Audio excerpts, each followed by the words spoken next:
Bring It, the Nerd Podcast. Hello and welcome to another Just Bring It podcast. Today we have a guest that has already been here. His last visit was in May 2021, and now we want to hear what happened in the time since then. Let's welcome our today's guest, the cursed assassin, Ender Kawa. Ender, how are you? I'm good, thank you. Thank you for having me.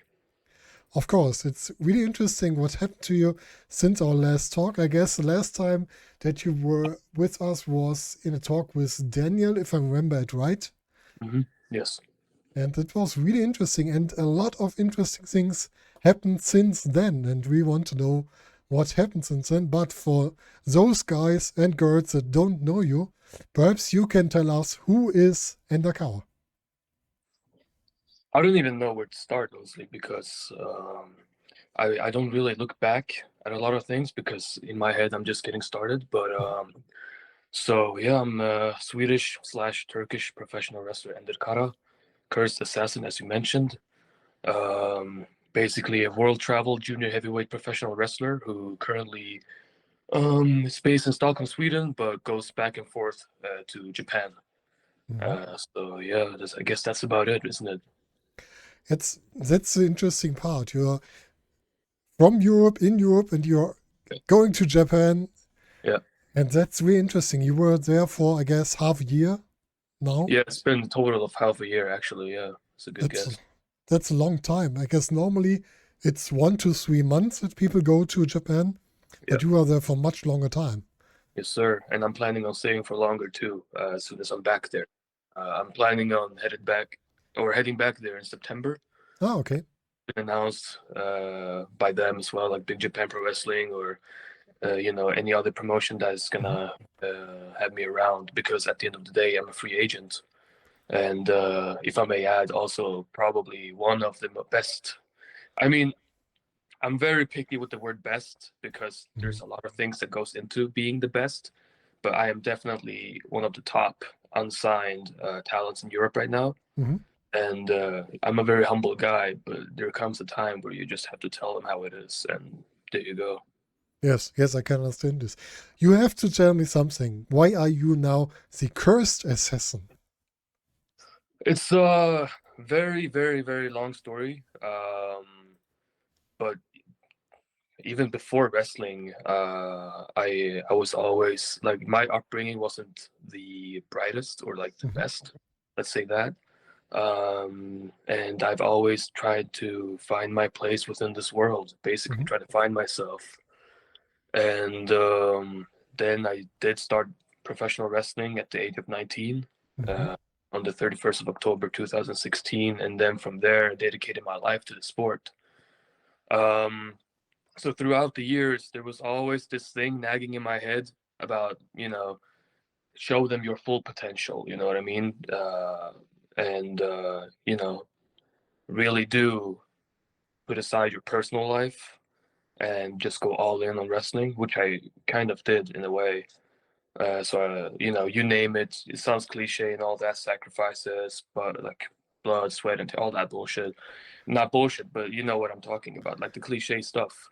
So that's what I did for the better part of like 6 years. And the way I've been seeing it, every single thing that I ever went through in Europe was to get prepared for the spot I'm in today, which is touring in Japan, etc. So, as far as becoming the cursed assassin, there was always this specific level that I need to reach. I had to level up, not only as a performer but as a person. And in order to do that, I had to basically, make the deal, basically like suffer as much as I did, and then eventually just realizing I'm fucked either way. I can swear, right? So uh so that's what I did, really. I just said, all right, I accepted, I accepted it. I now basically I'm the cursed assassin because I'm looking to get cured and, eventually have my freedom that I so desperately deserve and have earned. So right now, I'm starting my career basically in Japan. So that's where I knew for a fact in Japan. There's this saying that Yushin Thunder Liger once said, and that is like, if you're gonna survive in the Japanese ring Mhm. in Japan, you're gonna have to be able to kill your opponent. And that sounds very harsh. That sounds brutal as fuck. But as also from my experience, even before I wrestled there, I knew that was the truth. So Mhm. in order to get to that mindset, I had to step up. And by stepping up, I became the cursed assassin. And ever since I did that in Japan, the first time I went there, it's simply been going my way. Let's say that because Mhm. I'm undeniable over there. I can understand this. Your style of wrestling fits the Japanese market really good, because something that I really like about your wrestling style is the reality in kicks, in strikes, and everything that you do. And that is something that we could see in your time in WXW since the last talk in our podcast, because you had some great matches with other wrestlers that look really real inside the ring, like Faster Mudo and Bobby Guns, where you too can think that the kicks, especially the Faster Mudo sets on your chest or somewhere else, really hurt. And I guess your kicks have the same impact, I would say. I mean, I have the hardest kicks in the business, Mm. so there's that. But yeah, I mean, it is real. I'm not playing around. When I'm in Mm. there, I'm competing with the guy I'm in front of, or girl as well. It doesn't matter. Like an opponent is an opponent in my eyes, and you saw that when I was facing Alice Inc. too. Mm. Of course. It doesn't really matter who you put in front of me. I'm there to compete and basically showcase what I've known for years. Do you have a special, yeah, a favorite kind of match? Because we've seen you in WXW in singles matches. We've seen you in delayed battle royal, like the shortcut. Yeah. We've seen you in ambition matches. Is there a favorite one? Personally, I feel like a lot of people who might see this haven't really seen what I'm capable of. Mhm. I truly feel like my journey has started now in Japan. Mhm. So I would highly advise them to watch my work in Japan because I'm very limited in Europe, let's say that. Mhm. Um, so I would advise them to, for an example, watch the Big Japan Junior Heavyweight title match that I had in Korakuen Hall Mhm. against Kaji D'Amato in Big Japan Pro Wrestling. That was, I mean, it was a pretty long match and all that, but like I prove to every single one, even though I'm limited, I could hang with the Mhm. best in Europe. So yeah, I would advise them to have a look at my Japanese, like my work in Japan. Let's say Yeah. that. Of course, we will look at this a little bit later. We will see what happened to Japan during you were there. And there Yeah. are two guys that you met in Europe that you met again in Japan. You've fought Fuminori Abe in Inner Circle and Yes, sir. Shigeo Irie in Ambition. Was it different to work with them in Germany than in Japan? So in Germany, I had the honor to have the singles matches against them, but over in Japan, I was tagging with them. But the thing is with Irie-san is I met him back in the UK when I was living in the Birmingham area Mhm. for a total of 6 months. So I met him over there, and at the time I was also like I'm doing today, studying Japanese because in my head I'm like, I've said this too many times, but like I'm gonna end up in Japan, so I might as well learn the language. That's my mentality. Mhm. So when I That's a first good met him, way of thinking, to be not the foreigner always, and be a part of the land and the yeah, situation over there. yeah, I was always fascinated with the Mhm. country from a very young age. But so I met him over there, and I, showcased my Japanese in a way. And it was, Mhm. it's not as good as it is now, but it made an impression of him. And like he in his head, he's like, this guy really cares. So this was back in 2000, what is it, 19 Mhm. probably. So, and then we basically met a couple of times here and there in some shows that I was crewing on back in the UK. And then eventually we were reunited in Germany where he recognized me and we had another conversation and all that, and that was also the first time I had met Fuminori Abe. um, So yeah, like I said, I had the honor to compete against them in singles matches in Germany though. So and also that's actually another match that I will advise people to have a look at because that was more of my type of wrestling, let's say, against Abe at Inner Circle, like you mentioned. Mm. Because I had a huge chip on my shoulder for that match, both professionally and personally. And I felt like after that match, I had a huge boost of confidence. Not that I didn't have confidence before, but like Hmm. that was more like in a way, confirmation that all right, this is my first Japanese opponent ever, and I could hang. And he bowed down to me after the match, and so I earned his respect. And Shige always like he knew how passionate I was, and he saw that match too. And then I had the honor to compete against him as well, but that was an ambition rules, and that match was barely 2 minutes long. But at the end of the day, he knew that I gave a fuck about reaching my goals, which was coming to Japan. Hmm. So I truly believe also that match against Abe led to night three gold, 16 karat gold for the shotgun title because from what I cannot say because I don't I didn't hear or nobody in the management told me, but I was told that by others that the management had taken a look at my match and looked at themselves like, huh, so Ender can actually go, huh? Wow, interesting. So I truly feel like that match brought me to night three because I Hmm. was scheduled for the day show, but they moved me to the main show of that day. So Like you deserved it. yes, sir. Yeah, and I did. That's That was really great. Yeah, all matches that I've seen you in, I was on both shows, were really yeah. good. Thank you very much. Yeah, But you were not just at WXW in Europe.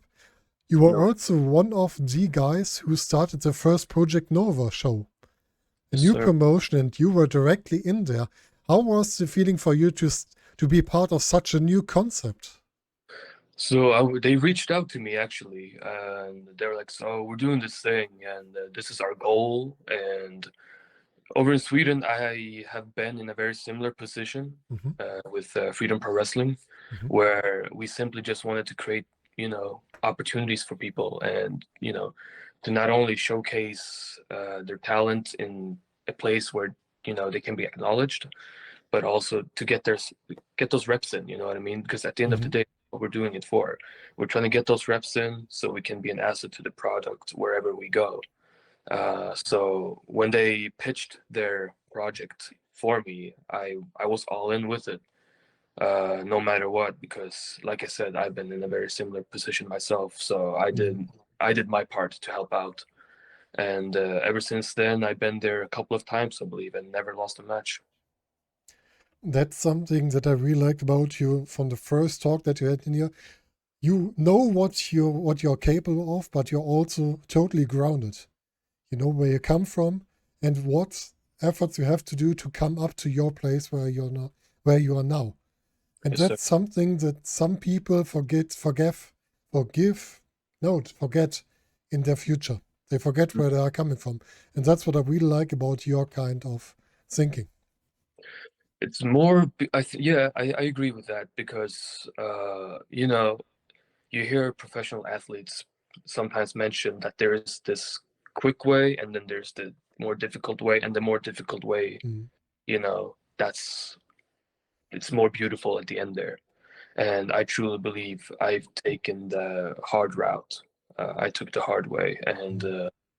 just now, recently, now that I am in the position that I was only dreaming of when I was, during the first years of my career, I truly believe like, okay, things are starting to blossom, and now it's rolling, and now the hard work is paying off in a way.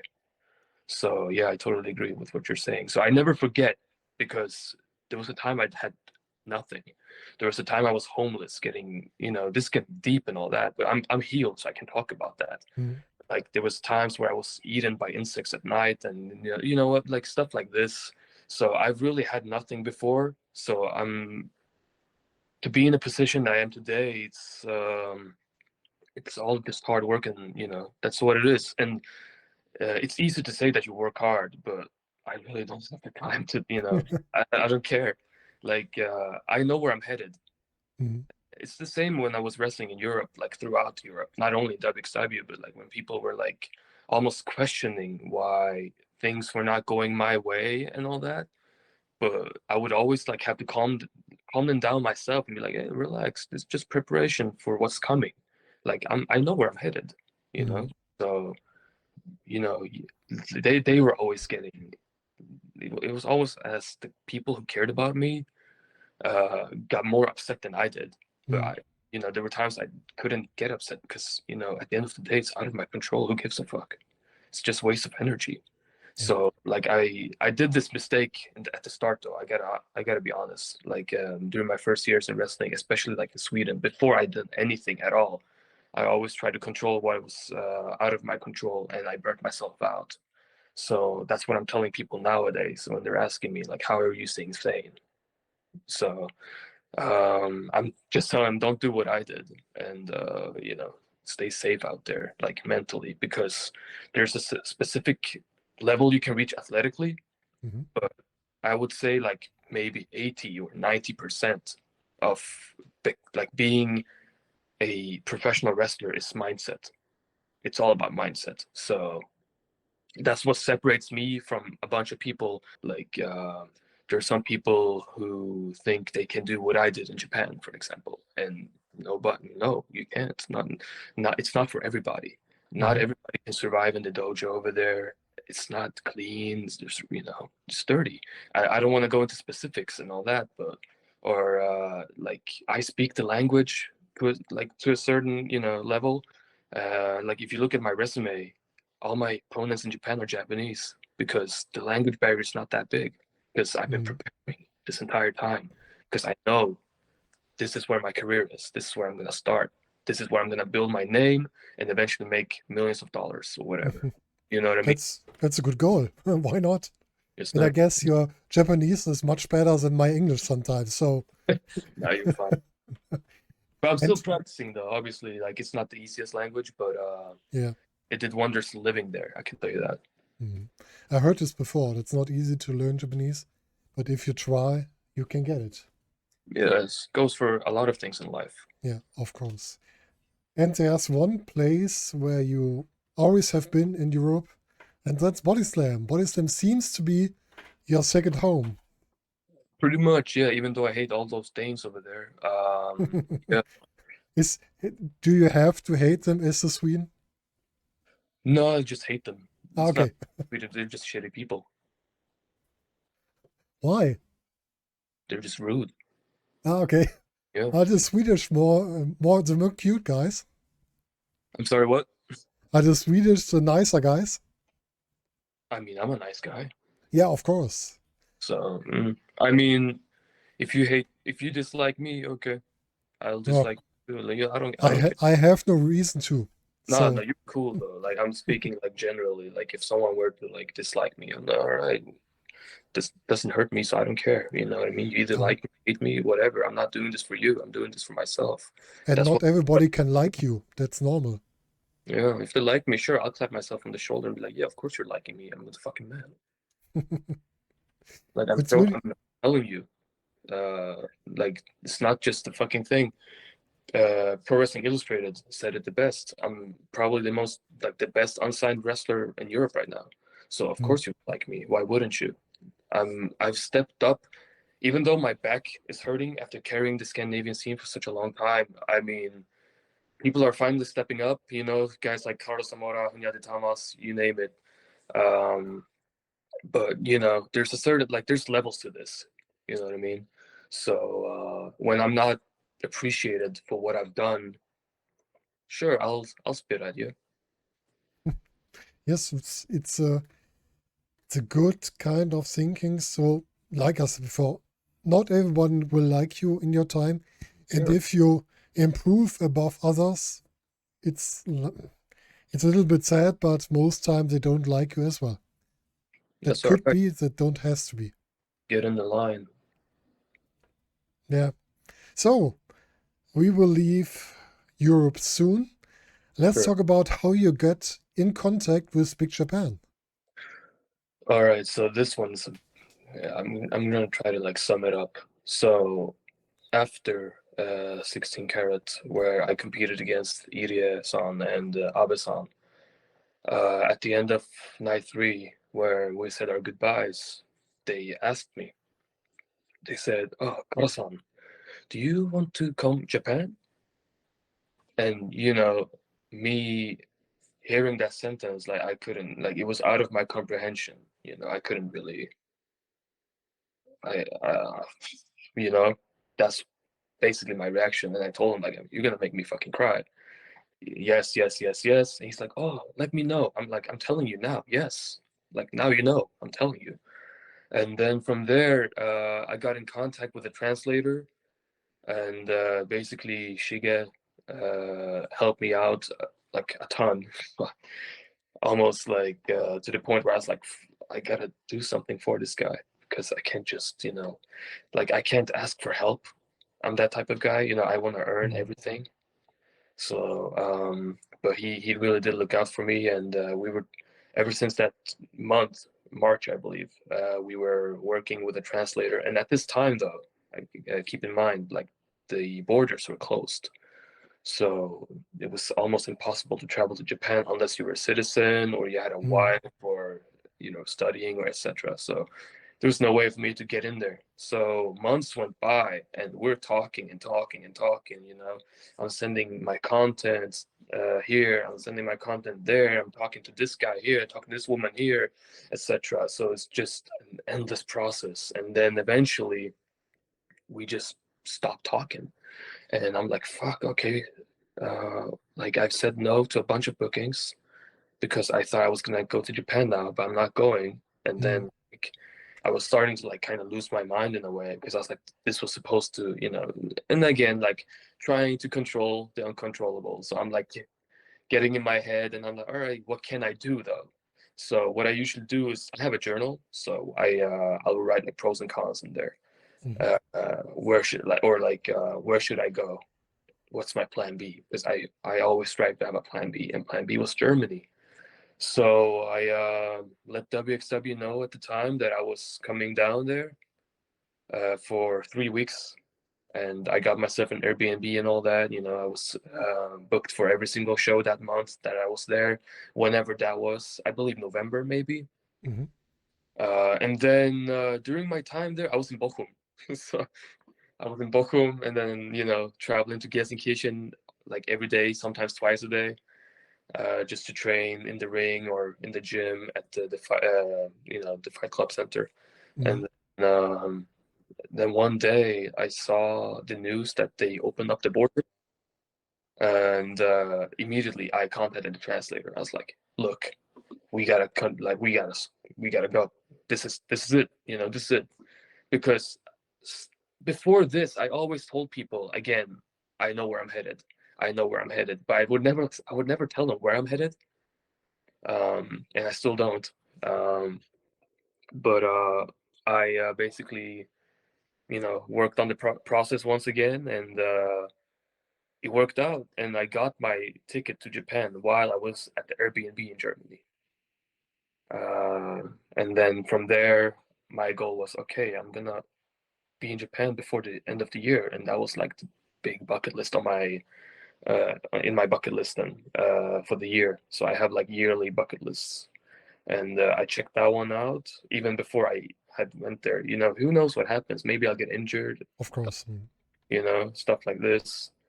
Um, but yeah, then eventually I did go there, and at the time my goal was okay. Now I'm here. Now I'm gonna show them who the fuck I am for real, and I went in as the cursed assassin. I took off the shackles in my first entrance for Big Japan, and I did my thing. And at the end of the 3 months there, they were like, "We gotta bring this guy back." So another goal achieved, and then I went back, and then proved myself even further to the point where I was semi-main eventing the Broken Hall show for the Big Japan Junior Heavyweight Championship. So That's really great. And now I'm headed back once again, simply to renew my visa. That's literally why I'm here back in Europe right now. Okay, do you always have a three months visa, or how is this So going on? yeah, the last times I had a 3 month visa, but so I told them internally, uh, I can put this out here, whatever. But I told them, you guys have won the lottery by having me with you guys. And I told them they don't make men like me anymore. And this is my life. I'm not just some guy Jin that's gonna come in here and then go back to Europe and be like, oh, I wrestled in Japan. This is my life. This is what I prepared for 6 years. I worked to be here, and now I'm gonna create a future here. And then from there, I'm gonna take over the fucking world. And I told them that. And then they're like, oh, because they're kind of shy. And I told them the next time we work on a visa, make it a year. Don't make it 3 months. Make it a year. And they're like, a year? I was like, you heard that? Yeah, I'm not fucking around. And so that's what we're working on right now. So the idea is to be in Japan for an entire year minimum. That's that's a long time, but if you really love it, it's great. Yes, sir. This is what I did. This is literally all the work I ever did just to be there. Mm. So it's a huge, huge personal and professional goal of mine. So that's Mhm. gonna be checked out pretty soon. Ah, okay. And how is the working in Japan? How different is the wrestling in Japan to the wrestling in Europe? So it's very typical for one to say like, oh, it's quiet and all this shit, but it is quiet, yes, but it's also very respected, and it's they treat professional wrestling the way I treat professional wrestling, and that's like a sport. Um, so like I said before previously, we're competing, we're competitors, we're athletes, and we're in there, you know, we're trying to see who wants it the most. That's my philosophy in every single match I go in there. I want to see who wants it the most. No matter if I win or lose, I want to look you in the eyes. So I want to see if there's any heart in there. So that's what I'm striving for in every match, and that's the difference. I would say over here in Europe, because over here in Europe, it's more like the crowd can be kind of wild. Not that I don't like it, but there's a certain limit you shouldn't surpass.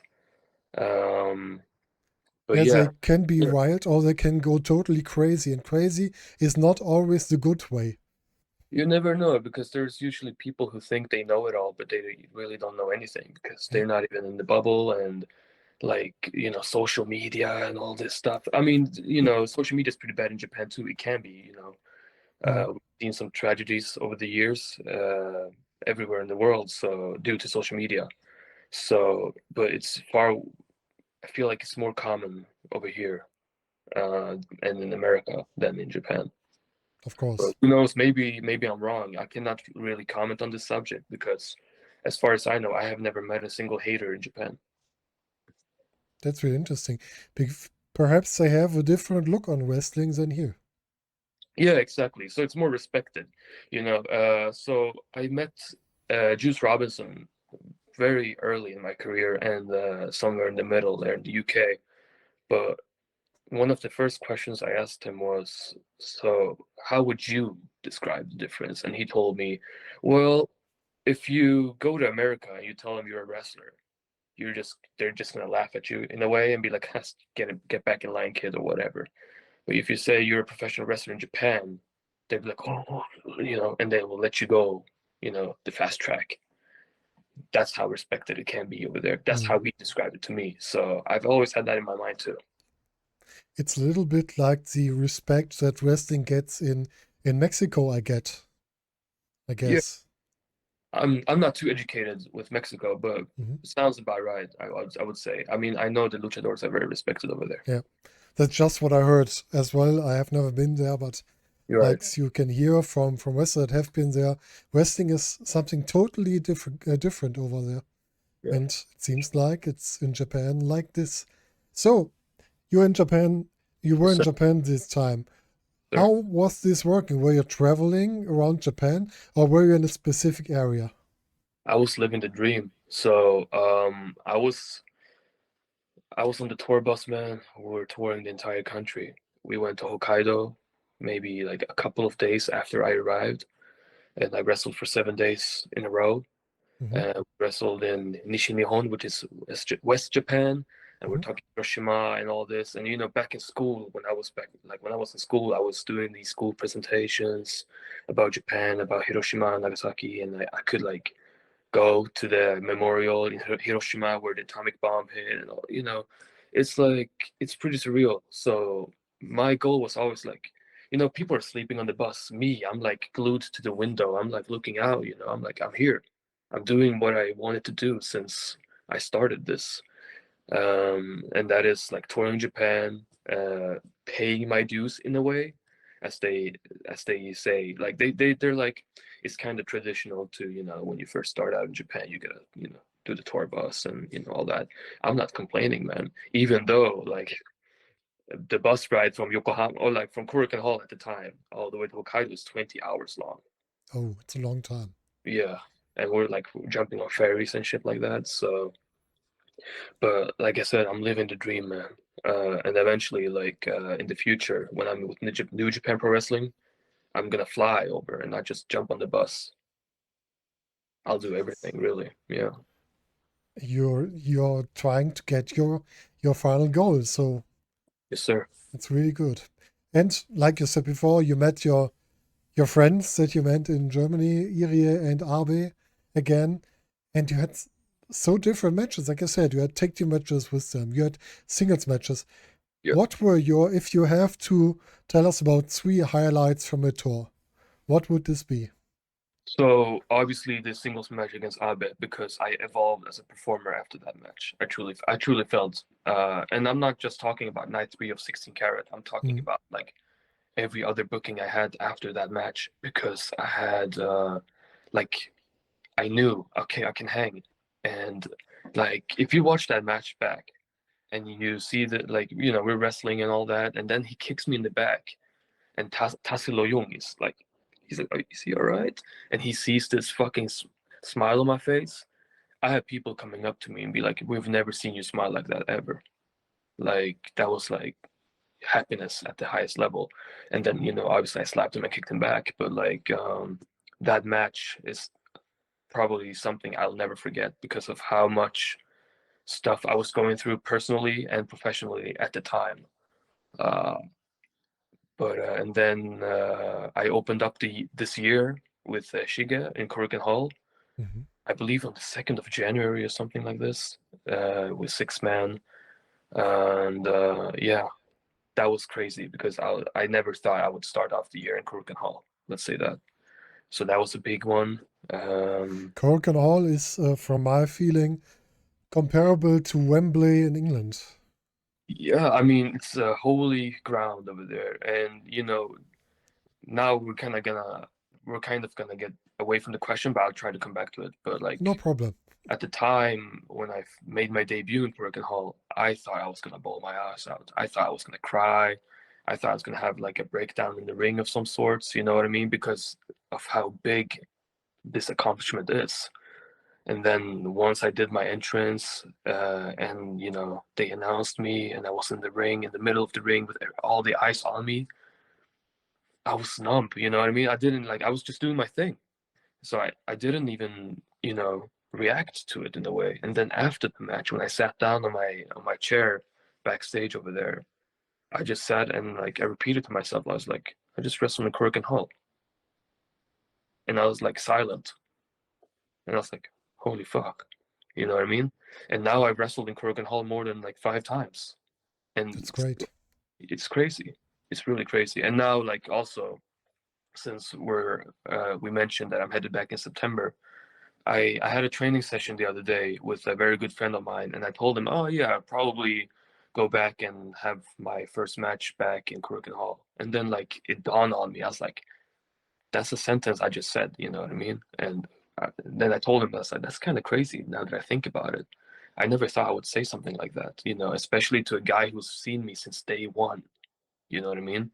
And he was also like, I gotta give him a shout out. His name is Victor Volt, the Thunderbolt. He came to Japan not only get away from this shithole we call Stockholm, but uh, come to Japan and watch me perform in the title match. And whether I was winning or losing, that having him there is just the thing is he was always telling me like, oh, I know you're gonna, I know you will, I know you. And then like every single time I told him like, oh, I did this, he's like, I told you, I told you, I told you all the fucking time. And I'm like, fuck, I know, I know. Not that I don't have any belief in myself. I have a very big belief in my own ability, but like he said it way before me.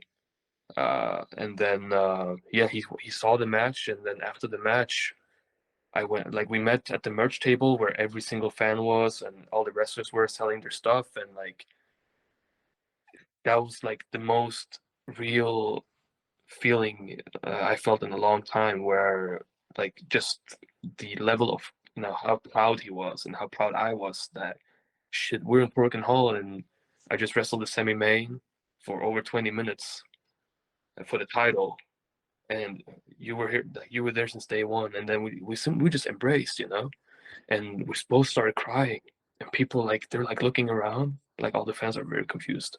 They're like, and then they start clapping. They're like, "Wow!" They're like very happy for us, and all the wrestlers are like, "Who the fuck is this guy?" kind of thing.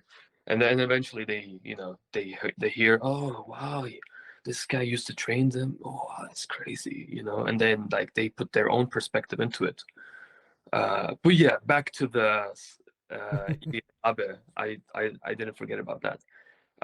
So we had the singles match against Abe at Inner Circle. We had Shige and me opening up the year in Corrigan Hall with Gaia Hawks.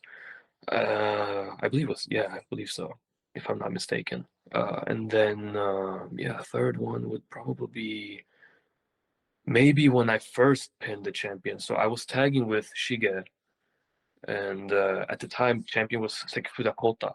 Mhm. And he was also the first guy I ever worked in Big Japan Pro Wrestling while he was the champion.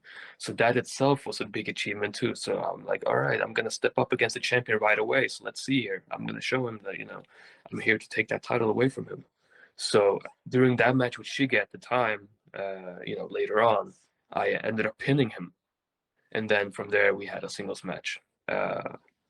So I think yeah, that one was special too because of me basically proving, oh, okay, I could get the job done.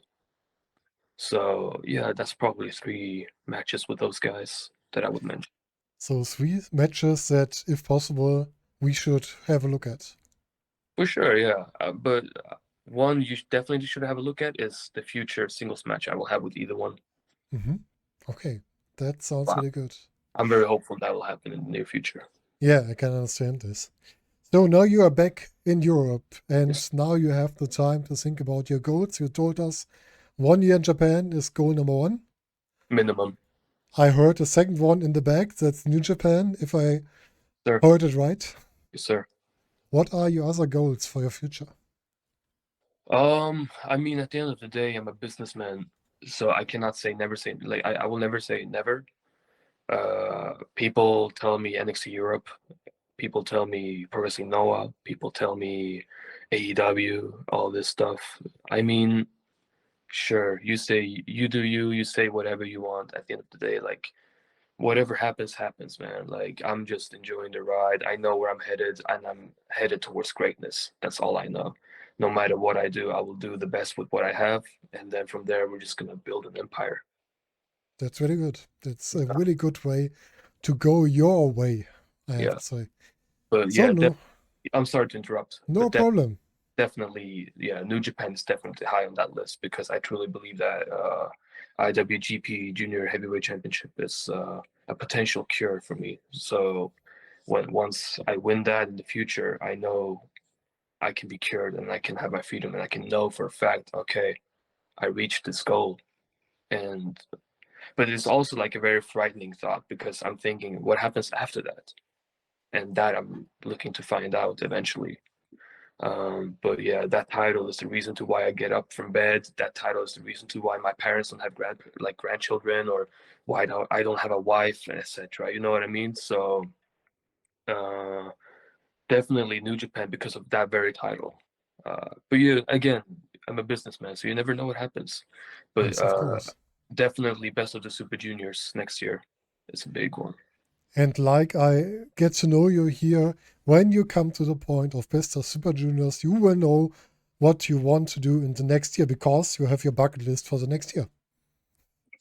I mean, yeah, my goals, they evolve. So I usually tell people, like, I'm the self-proclaimed crown prince, and I will never be a king because I will always, like, find something else, you know? So hopefully that happens when I win the title in New Japan, but, you know, you never know what happens.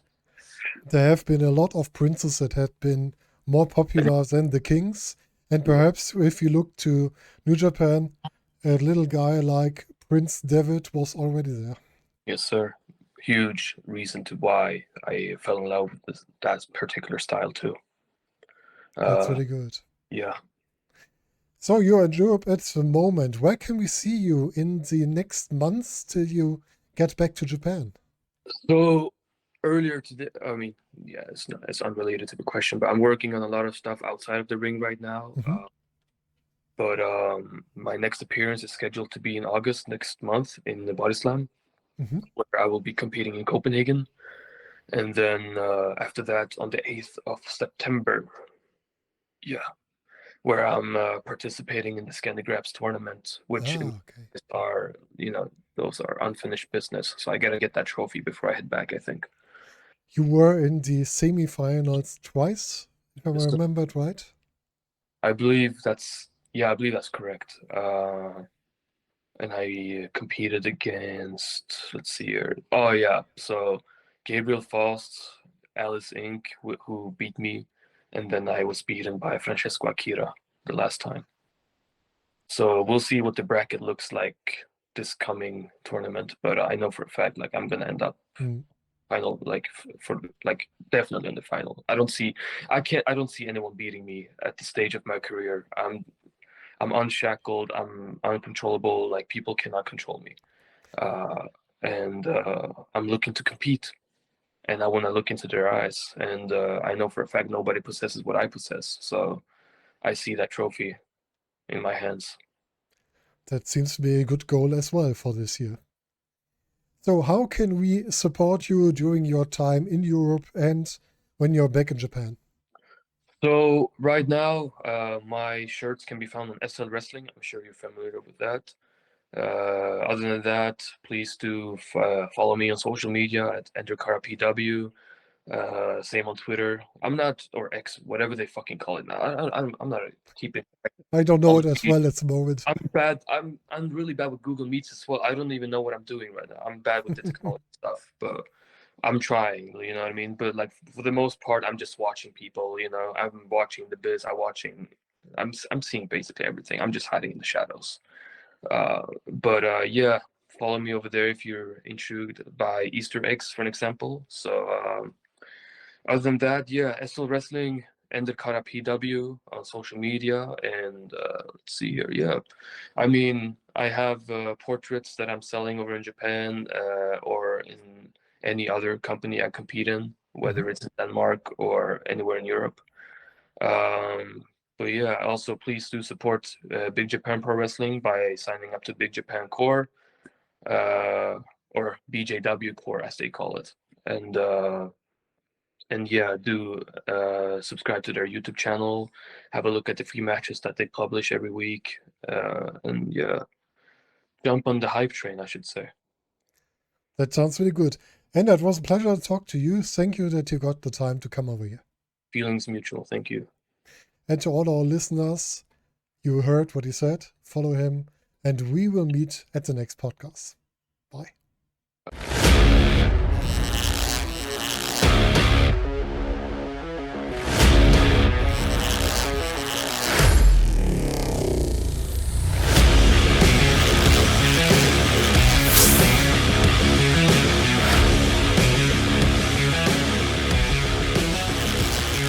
This is Dave Bradshaw, and you're listening to Just Bring It, the Nerd Podcast.